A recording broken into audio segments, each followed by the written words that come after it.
안녕하세요. 클릭해주셔서 감사합니다. 동물에 대한 다양한 이야기를 하는 점순이네 동물기입니다. 오픈 기념 그 49번째 주제는 남극의 동물들입니다. 그럼 지금부터 시작합니다.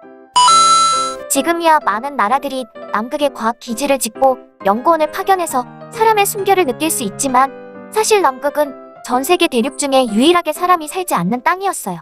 오로지 동물들만 생활하던 진짜 문자 그대로 동물의 왕국이었죠. 하지만 그곳의 친구들이 쉽고 편안한 삶을 살기에 남극은 너무나 척박했어요. 상상도 못할 추위와 눈보라 때문에 남극의 동물들은 생존을 위해 두꺼운 지방층, 강수 깃털, 그리고 독특한 혈액순환 시스템에 의존할 수밖에 없었습니다. 심지어 멀리 이동할 수 있는 새들마저도 얼음장보다 더 차가운 남극의 바다에 착륙하고 그곳에서 사냥할 수 있도록 진화했죠. 그렇게 남극의 환경에 맞춰 살아온 친구들, 남극을 고향이라 부르는 아름다운 친구들 열정을 만나보실게요. 범고래는 발트해와 흑해를 제외한 모든 바다에 살지만 남극을 터전으로 삼고 평생을 그곳에서만 사는 친구들도 있습니다. 얘네들은 아주 두꺼운 지방층을 가지고 있어 그 추운 바다에서 수십 100m 이상 잠수를 해도 체온을 보존할 수 있습니다. 남극의 범고래라고 다른 동네 아이들과 생활상에는 큰 차이가 없으니까 이 친구들이 궁금하신 분들은 점순이네 동물기 10화, 20화, 24화를 시청해주세요. 황제 펭귄은 이 세상의 모든 펭귄들 중 덩치가 가장 큽니다. 성체의 키가 120cm에 달하고 무게는 최대 45kg까지도 나가죠. 웬만한 초등학교 저학년 어린이들보다 큽니다. 그리고 큰 덩치만큼 육아 습성도 카리스마가 넘칩니다. 암컷은 보통 단 한 개의 알만을 낳는데 낳자마자 쿨하게 수컷에게 넘겨주고 먹이를 찾아 원정에 나섭니다.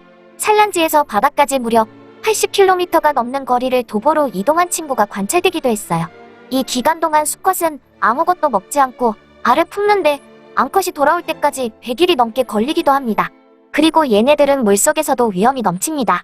자그마치 수심 564m까지 잠수할 수 있는데 이 기록은 지구상의 어떤 조류도 범접할 수 없는 기록이에요. 그리고 20분 이상 잠수할 수도 있으니 물새들 중에는 넘사벽급 피지컬이라고 할 수 있답니다. 지구상의 물범 중 가장 거대한 코끼리 물범은 길이 4m, 체중 2톤까지 자랍니다. 덩치가 크다 보니 내구성도 좋아서 자그마치 수심 2450m까지 잠수를 할 수도 있어요. 그리고 저 떡대를 유지하기 위해서는 엄청나게 먹어야 하기에 그들 생의 90%를 물고기, 오징어, 상어 등과 같은 먹이를 사냥하며 보냅니다. 추운 남극의 아주 깊은 바다에서 사냥 같은 격한 움직임을 보여줄 수 있는 이유는 이 친구들의 특별한 혈액순환에서 찾을 수 있습니다. 피부에 혈액을 심장이나 폐 또는 뇌로 보낼 수 있는 능력이 있거든요. 그리고 잠수하는 동안엔 저산소 혈액을 따로 보관할 수도 있고 심장 박동수를 극도로 떨어뜨려 혈중산소 수치를 조절합니다. 남극의 크릴은 바닷물 1세제곱미터당 280에서 850마리의 개체 밀도를 가지고 있어요. 물반 크릴반이네요.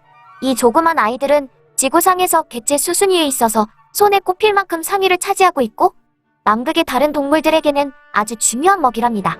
과학저널 딥시 리서치에 따르면 남극해에는 4억 톤이 넘는 크릴이 살고 있다고 추정된다네요. 크릴은 그 동네에 사는 친구들의 주된 영양 공급원이기에 남극 생태계의 핵심종일 수밖에 없습니다. 당연하게도 얘네들이 없으면 남극해의 생태계는 해생불가의 상태까지 무너집니다. 남극에 사는 다른 동물들처럼 얼룩무늬 물범도 아주 두꺼운 지방층을 가지고 있습니다. 그리고 날렵한 유선형의 몸을 가졌으며 근육이 무척 발달되어 있어 사냥할 때 시속 38km로 헤엄칠 수 있고 수심 76m까지 잠수할 수도 있습니다.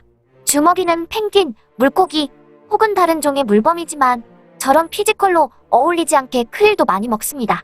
게다가 이 친구는 범고래 못지않은 사냥꾼 특화 캐릭이랍니다.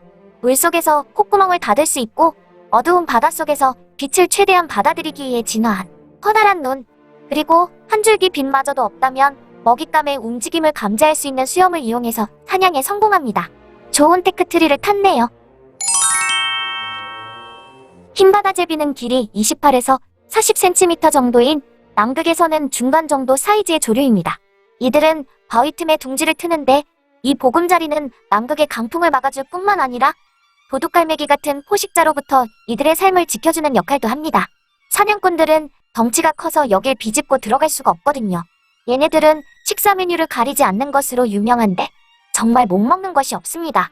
크릴, 물고기, 오징어 등을 사냥해서 먹기도 하고 동물의 사체나 심지어는 물범의 태반까지 먹어치우죠. 둥지에 있는 시간을 제외하면 흰바다제비는 대부분의 시간을 수면에서 보냅니다. 얘네들은 뛰어난 잠수부이며 방수깃털이라는 고급 아이템도 가지고 있어요. 그래서 잠수해서 먹이를 잡은 뒤 바로 공중으로 날아오를 수 있죠. 그리고 물갈퀴가 있는 발은 헤엄치기 쉽게 해주고 얼음 위에서 미끄러짐을 방지해주기도 합니다. 다 자라도 키가 약 75cm 밖에 되지 않는 턱큰 펭귄은 작지만 아주 강한 힘을 가지고 있어요. 얘네들은 가장 공격적인 펭귄이며 먹이를 잡기 위해 해안에서 80km나 떨어진 바다까지 헤엄쳐 나가기도 해요. 이런 게 가능한 이유는 사기템을 모두 가지고 있기 때문입니다. 좋은 건 다 모아놨거든요. 두꺼운 지방층, 독특한 혈액순환, 방수깃털. 다른 동물들이 남극에 적응하기 위한 삼신기를 모두 가지고 있습니다. 그러나 더러운 성격과 현질템을 가지고 있는 이 친구들에게도 천적은 있습니다. 물속에선 얼룩무늬 물범이 얘네들을 노리고 있고 육지에선 큰 풀마갈매기가 호시탐탐 기회를 보고 있습니다. 나그네 알바트로스는 3.4m나 되는 큰 날개를 가진 조류입니다. 이 엄청난 크기의 날개는 이 친구들이 착륙하지 않고 몇 시간이나 하늘에서, 그것도 자력 비행이 아닌 회공만으로 머무를 수 있게 해주죠. 또 다른 특징은 얘네들은 바닷물을 마셔도 괜찮다는 거예요. 부리 옆에 튜브를 통하여 과도한 염분을 배출해낼 수 있죠. 그리고 호각 또한 엄청난데 수 킬로미터 떨어진 곳에서도 냄새를 맡을 수 있답니다. 그리고 이 친구도 물에 들어갈 땐 콧구멍을 닫을 수 있어요.